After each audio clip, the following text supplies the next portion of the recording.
European Championships, Cosmos. Let's talk about England. Well, arguably the most overrated team. You know, they divide opinion. A lot of noise, a lot of hype, but most of the time, you know, they win their friendlies before the tournament. They get to the tournament. It's either they're crashing out in the group stage or probably get second to the round. Do you think it's going to be any different this time? Especially with the coach, final squad dropped Andros Townsend and Danny Drinkwater.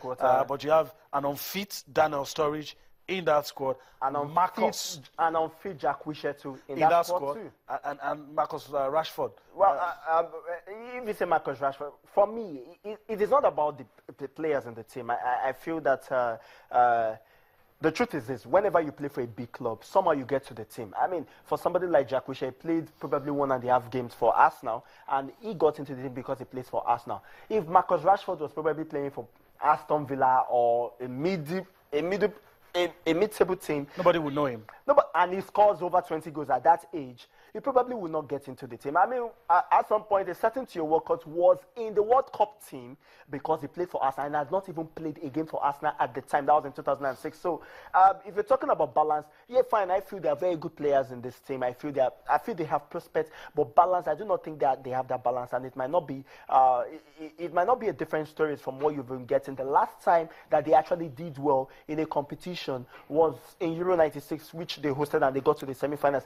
Every competition that they have played since then, they have gotten to the quarterfinals, and you've got, you know, some sort of players that I, for one, feel that they shouldn't be there. Now, this team, for me, I feel Danny Drinkwater, very good defensive midfielder, great balance to the team, was superb for Leicester City and did well with Kante in the middle of the pack. I thought he should be in this squad. But then he is not there, and you're bringing in a Jack Wilshere that didn't particularly play in this season. That, for me, is my criticism. You know what we're going to do? Let's listen to Roy Hodgson, give us his explanation, and tell us why he thinks that these players, this bunch, are winners.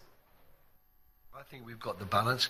If anything, the balance, as I said earlier, does tilt towards youth, and it does tilt towards attackers and offensive midfielders rather than defensive midfielders and defenders. But that was a conscious decision we've taken, and we've taken it largely because that's where we think our strength lies. We think we have a lot of players in that area who are really good enough to represent England both now and in the future, and I wouldn't have been happy leaving them behind to maybe take players who are just going to shore up areas in case of this, that or the other. It's tilted towards an offensive approach, but that's because we believe that we have so many players at the moment in midfield and in attack who are really good players, good quality players, and I didn't want to sacrifice them to sort of shore up with players maybe who might in some ways cover a position slightly better, but maybe don't have the qualities of the players I'd be leaving out. Roy Austin, whether or not his explanation is succinct enough, we'll wait to see. But he has his reasons for picking the players in that squad, and he will swim and zinc with those players. So let's wait and see. We're also talking about the Euro 2016 championships. The United States of America has won the host, France.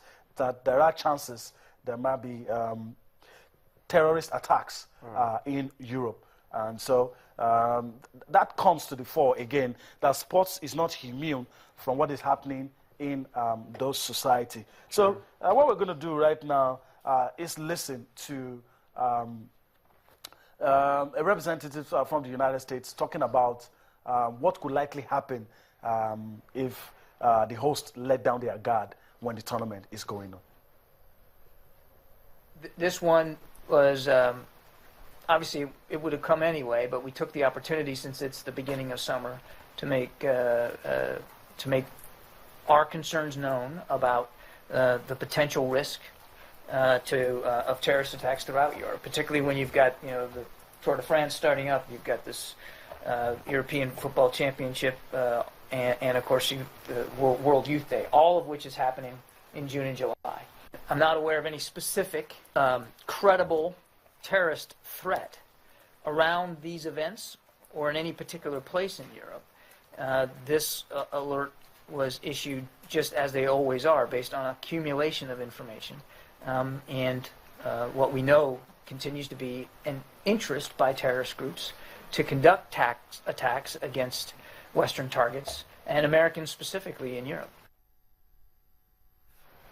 All right, that's John Kirby, U.S. State Department spokesman, talking about possible attacks in Europe and against Americans. So we'll hope that Euro 2016 championships will go without any incidents. And itches, and so that we could remember Euro 2016 for the football reasons. Yes, for the football reasons, and that's it.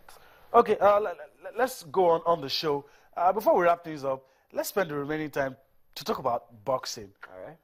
We've been talking about it for a while, but now the confirmation is here. Professional boxers will be at the 2016 Olympics.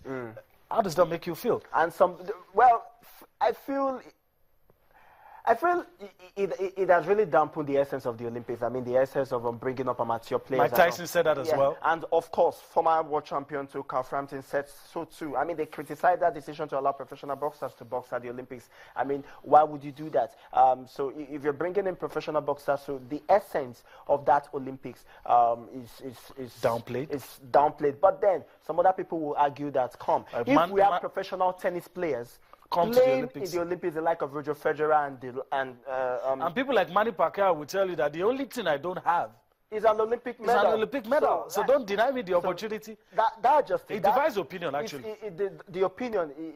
If you look at it from both sides of the divide, you have points there. But then I have to look at the fact that this is supposed to be a part of the Olympics that are supposed to bring out the best or upcoming boxers that will shake the world. And Cosmos, 84 out of 88 member federations voted in favor of having professional boxers participate. It's the international body's proposal. And 84 out of 88, that's overwhelming. Yeah, the truth is that these professional boxers would increase their chances of winning a medal. I mean, it is not going to be cut down to probably the Cubans or maybe the Americans winning the medals when it comes to boxing and all. Now, you know that, okay, you can take professional boxers and get good medals, enough medals, but